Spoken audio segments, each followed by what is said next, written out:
කොහොමද ඔයාලට? ඉතින් ගොඩක් ආදරෙන් පිළිගන්නවා channel එකට. අද පුංචි පැටියට පොලොස් සොසේජ් හදන්න හදන්නේ. ඉතින් විශේෂ අමුද්‍රව්‍යයක් විදිහට අද මම chicken උත් මේකට add කරනවා. දැන් මම පොලොස් ටික තඹ ගන්නයි හදන්නේ. ලුණු සහ ගොරක දාලා ඔයගොල්ලන්ට පොලොස් ටික තඹ ගන්න පුළුවන්. ඉතින් පොලොස් ගෙඩිය පොත්ත සමගමයි මං කපා ගත්තේ. තැම්බුවාට පස්සේ තමයි පොත්තයි අරටුව, ඒ කියන්නේ අර පොලොස් ගෙඩියේ මැද තියෙන ඝන කොටස ඒකයි ඉවත් කරගන්නේ. තම්බලා නිවෙන්න තියලා කපන්න ගන්න. කොයි වෙලාවෙවත් තැම්බුවට පස්සේ නිවා ගන්න ඕනේ නිසා ඇල් වතුරට දාන්න එපා. ඇල් වතුරට දැම්මට පස්සේ ඔය කෑලි තවත් තද වෙනවා. අර මෙලෙක් වෙලා තියෙන කෑලි ඇල් වතුරට දැම්මහම ටිකක් ඝන වෙනවා. එතකොට අපේ වැඩේ කරගන්න අමාරුයි.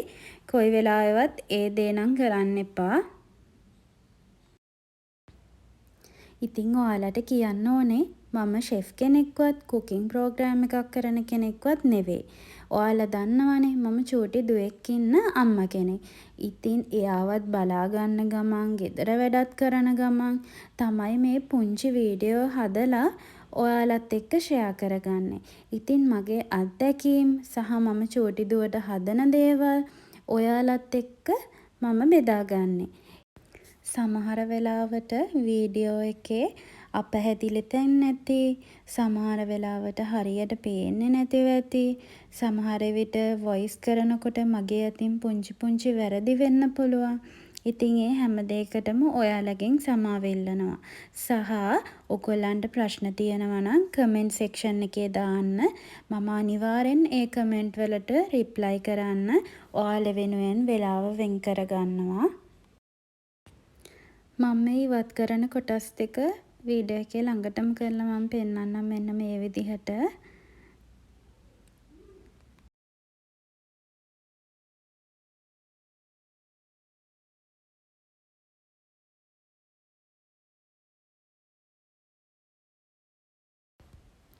අපිට දැන් අවශ්‍ය වෙන්නේ සොසේජ් එක හදන්න ගම්බිරිස්, මිරිස් කුඩු, ලුණු කුඩු, සුදු ලුණු පොඩි කරලා සහ මෙතන මම අරන් තිනවා ඉඟුරු යුෂ. මේ වීඩියෝ එකේ නම් පේන්නේ නැතිව ඇති. ඉතින් මෙන්න මේ ප්‍රමාණය ආව පොලොස් ටික සුද්ධ කරගත්තම සහ චිකන් ටිකක් ලොකුවට තම්බලා අරන් තියනවා බ්ලෙන්ඩ් කරගන්න ලේසි වෙන්න. මේ තියෙන්නේ බ්ලෙන්ඩ් කරගත්ත චිකන් සහ පොලොස්. ඉතින් ඊට අමතර බිත්තරයක් මම පාවිච්චි කරනවා. කෑලි මිරිස් බොහොම පොඩි ප්‍රමාණයක්. අපි මේක මික්ස් කරගatti බලමු කෑලි මිරිස් කොච්චර පොඩි ප්‍රමාණයක්ද මේකට මම එකතු කරගන්න කියලා. ඉතින් මෙතනදි කියන්න ඕන පොලොස් ටික පොඩ්ඩක් ඔයා අතිනුත් අනලා බලන්න මේ කෑලි තියනවද කියලා. ඊට පස්සේ චිකන් ටික මේකට එකතු කරගන්න. චිකන් සහ පොලොස් හොඳට අනාගත්තට පස්සේ මේකට බිත්තරයක් එකතු කරගන්න.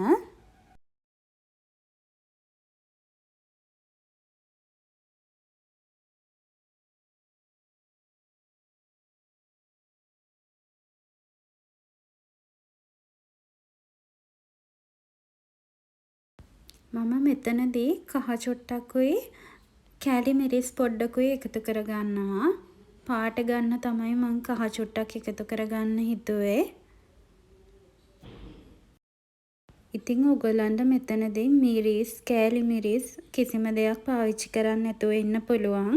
ඉතින් මගේ බබාට අවුරුද්දයි මාස 3ක් වෙනවා. මං එයාට පොඩ මිරිස් හුරු කරලා තියෙන්නේ. ගම්බිරිස් වලට සම්පූර්ණ එයා පුරුදු කරලා තියෙන්නේ. ඔම්ලට් එකකට උනත් එයා ගම්බිරිස් දාලා කනවා. ඉතින් ඒ නිසයි මම මෙතනට මිරිස් ඇඩ් කරගන්නේ. ඉතින් මිරිස් වලට හුරු කරලා නැති චූටි පැටියෙක් නම් ඉන්නේ.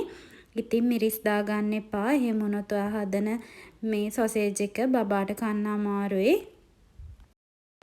මම සොසේජ් හදන්න පාවිච්චි කරන්නේ ෆුඩ් රැපින් එකක්. මෙන්න මේ වගේ. ඉතින් ලන්ච් ෂීට් හරි කපුරෙද්දක් වගේ හොඳ පිරිසිදු කපුරෙද්දී වගේ ඒවා පාවිච්චි කරලා හදාගන්න පුළුවන්. ඉතින් ලන්ච් ෂීට් එකක් හරි කපුරෙදි හරි පාවිච්චි කරනවා නම් අනිවාර්යෙන්ම සොසේජ් එක දෙපැත්තෙන් මම දැන් මේ වීඩියෝ එක ඔයගලන්ට බලා ගන්න පුළුවන්. දෙපැත්තෙන් කරකවලා අනිවාර්යෙන් නූලකින් ගැට ගහන්න. ෆුඩ් රැපින් එකක් පාවිච්චි කරනවා නම් එහෙම නූලකින් ගැට ගහන්න අවශ්‍ය වෙන්නේ නැහැ. මෙන්න මේ මං මේක රැප් කරනවා වගේ රැප් කරගත්තාම මේක එයාට අයිට් වෙනවා. කොහොමදවත් මේක ඇතුළට වතුර යන්නේ නැහැ.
ඉතින් දැන් මම මේ විදියට ඔක්කොම ඔතා ගත්තා. දැන් අපිට තියෙන ස්ටීම් කරගන්න රයිස් කුකර් ස්ටීම් එකේ තමයි මම ස්ටීම් කරගන්නේ.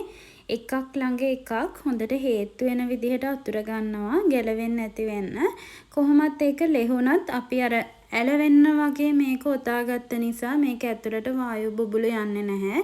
වතුර යන්නෙත් නැහැ. ඉතින් කෝකටත් මම හොඳට ළඟට තියලා ටයිට් වෙන්න මේක අතුර ගන්නවා.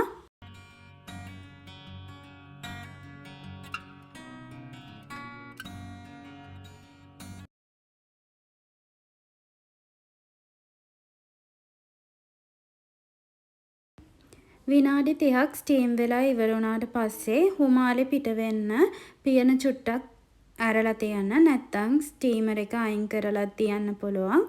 මම මෙහෙමම චුට්ටක් හුමාලේ පිට වෙන්න තියලා තියෙනවා.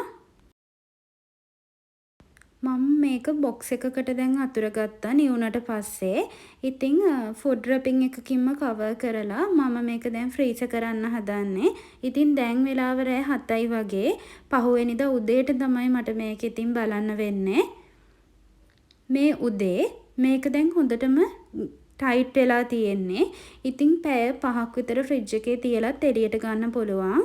නමුත් මම ගත්තේ පහුවෙනිදා උදේ. මොකද මම මේක හදන්න ටිකක් රෑ වුණ නිසා.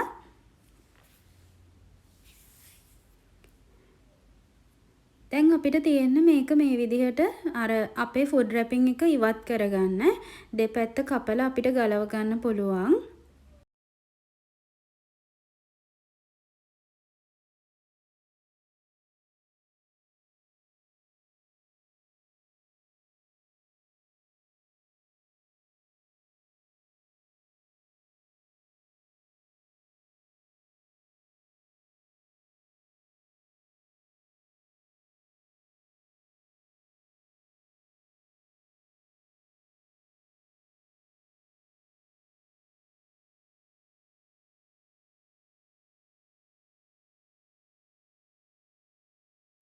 මේ විදිහට ඔක්කොම රැපින් එක අයින් කරගත්තට පස්සේ අපිට මේ ටික ස්ටෝර් කරගන්න පුළුවන් ෆ්‍රීසර් එකේම. අපි මේක පාවිච්චි කරන්න කලින් විනාඩි 15ක් 20කට කලින් සොසේජ් එක එළියෙන් තියන්න ඕනේ. මොකද ඒක ගොඩක් අර කූල් එකට ටයිට් වෙලා තියෙන්නේ. සාමාන්‍ය සොසේජස් වගේ ගන්න බෑ. මෙන්න මේ වගේ තෙල් එහෙම ලොකු ප්‍රමාණයක් දාන්න ඕනේ නැහැ. සාමාන්‍ය තෙල් චුට්ටක් දාලා අපිට මේක බෙද ගන්න පුළුවන්. ඉතින් මගේ ඊළඟ වීඩියෝ එක බබාට හදපු ප්‍රෝටීන් බෝල්ස්. ඉතින් මේ වීඩියෝ එක බලන්න අපිත් එක්ක දිගටම channel එකේ එකතු වෙලා ඉන්න. ඔයා මගේ channel එකට අලුත් කෙනෙක් නම් අපේ channel එක subscribe කරලා අපිත් එක්ක එකතු වෙන්න කියලා ගොඩක් ආදරෙන් ඔයාට ආරාධනා කරනවා.